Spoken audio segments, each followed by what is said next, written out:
दुनिया में सबसे ज्यादा जो व्यापार होता है दारू का वो भारत में होता है। बड़े खुशी की बात है, बड़े गर्व की बात है, क्योंकि हमारे देश में सबसे ज्यादा बेवड़े पाए जाते हैं।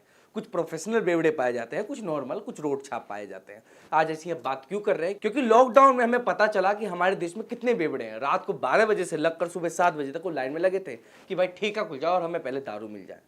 हम सबको बेवड़ा नहीं कह रहे, कुछ लोग प्रोफेशनल, कुछ लोग कभी कभार पीने वाले होते हैं, पर कुछ लोग जिनको सुबह उठते ही पहले दारू चाहिए होती है, उन लोगों के लिए खबर है। हमारा देश इतनी तेज तरक्की कर रहा है कि आपको बता दें कि 15 साल की उम्र के भी बच्चे अब दारू पी रहे हैं। ऐसा हम नहीं कह रहे, WHO की रिपोर्ट है जो बता रही है। आज हम दारू की ही बात क्यों कर रहे हैं? क्योंकि इससे सबसे ज़्यादा कमाई भी होती है। तो आज के समय में $1.49 ट्रिलियन का व्यापार होता है पूरे वर्ल्ड में। गवर्नमेंट के हिसाब से पिछले 30 सालों में 38% दारू की खपत लगातार और बढ़ रही है।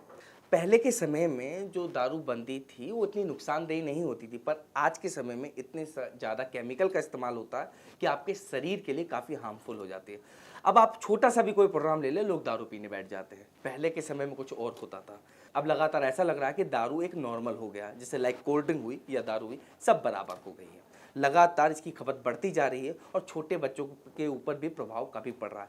इसी अल्कोहल की वजह से लोग अलग अलग नशा और करना चाहते हैं। सरकार कोशिश करती है रोक लगाने की, पर वो सिर्फ प्रचार कर सकती है कि भाई धूम्रपान मत कीजिए, ये सेहत के लिए हानिकारक होता है, दारू मत पीजिए, ये भी सेहत के लिए हानिकारक होता है। पर सरकार इस पर रोक क्यों नहीं लगा रही है? इस पर भी हम बात कर लेते हैं। सरकार चाह कर भी इस पर रोक नहीं लगा सकती। कुछ राज्यों में रोक लगी हुई है, मैं आपको बता दूं। जैसे गुजरात है, बिहार में 1 अप्रैल 2016 को रोक लगी थी। उसके बाद मणिपुर है, नागालैंड है, लक्षद्वीप में भी अब दारू की रोक लग चुकी है, यानी कि आप शराब का वहाँ व्यापार नहीं हो सकता, ना ही आप पी सकते। खैर, इनलीगल तो हर जगह चलता है। 2019 से 2020 के जो आंकड़े हैं उसके हिसाब से 1,75,000 करोड़ का फायदा हुआ था भारत सरकार को। वहीं उत्तर प्रदेश में उसी साल 31,500 करोड़ का फायदा हुआ था। कर्नाटक में 20,950 और वहीं महाराष्ट्र में 17,000 करोड़ का फायदा हुआ था। अब सरकार को इतना ज़्यादा पैसा मिल रहा है तो उसे बैन कैसे कर सकती है? बैन उसी राज्यों में हो रहा है जहां राज्य बर्बाद हो चुके हैं, यानी कि बिहार की स्थिति आप समझ सकते हैं। तो अब आपके मन में सवाल होगा कि भाई इतना ज़्यादा नशे का व्यापार हो रहा हमारे देश में, भारत सरकार रोक क्यों नहीं लगा पा रही? तो आसान शब्दों में समझिए भैया कि चाह कर भी भारत सरकार रोक नहीं लगा सकती। अगर 1% आपकी बात मान लेते हैं और सरकार कहती है भैया हाँ, पूरे देश में दारू की व्यापार नहीं होगा, ना ही दारू बनेगी, बंद कर दीजिए सब, पर घर में अनाज तो बचा रहेगा, लोग अनाज तो उगाएंगे।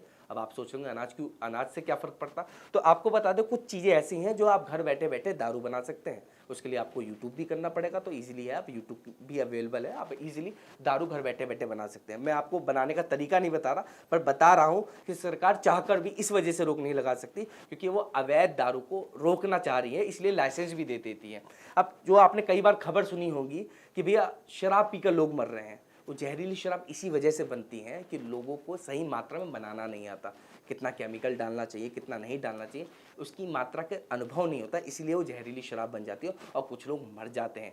इसीलिए मजबूरन सरकार को लाइसेंस देना पड़ता है बड़े बड़े शराब कारोबारियों को, जिससे वो लाइसेंस के तौर पर शराब बना सकें। आपको क्या लगता है कि आने वाले समय में हमारा देश और तरक्की करेगा इस मामले में, बेवड़ेपन के मामले में? अपनी राय जरूर भेजें और भी अपडेट्स के लिए बने रहे ऑथम न्यूज़ के साथ। धन्यवाद।